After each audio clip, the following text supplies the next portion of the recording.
নমস্কার বন্ধুরা, কেমন আছো তোমরা সবাই? আশা করছি ভালো আছো, আর আমিও খুব ভালো আছি। তো আজকে সকালবেলা চান করে রেডি হয়ে নিয়েছি, শাড়ি পরে শিবের মাথায় জল ঢালতে যাব। আর শাড়িটা আমার দিদি পরিয়ে দিয়েছিল। আমাকে শাড়ি পরে কেমন লাগছে তোমরা সবাই অবশ্যই কমেন্টে জানিও। তার আগে আমি ঘরের পুজোটা সেরে নিলাম, ঘরে শিব ঠাকুরের মাথায় জল ঢেলে নিলাম। ছোটোবেলা থেকেই মা ঠাকুমারা সবসময় বলতো যে কোথাও পুজো করার আগে ঘরের পুজোটা সেরে নিবি, তার জন্য আমি আগে ঘরের পুজোটা করে তারপরে অন্য জায়গায় পুজো করতে যাব। তোমাদের সাথে কথা বলতে বলতে দেখো আমার পুজোটা প্রায় কমপ্লিট হয়ে গেছে। তার কিছুক্ষণ পরেই আমি আর দিদি রেডি হয়ে চলে যাচ্ছিলাম পুজো করতে। আমাদের বাড়ি থেকে 2-3 মিনিট দূরের রাস্তা, তার জন্য আমরা হেঁটে হেঁটেই পুজো করতে চলে যাচ্ছি আমি আর আমার দিদি।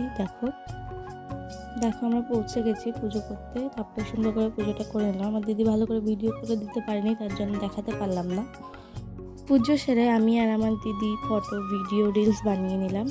আমার ভিডিওটা কেমন হয়েছে তোমরা সবাই অবশ্যই কমেন্টে জানিও।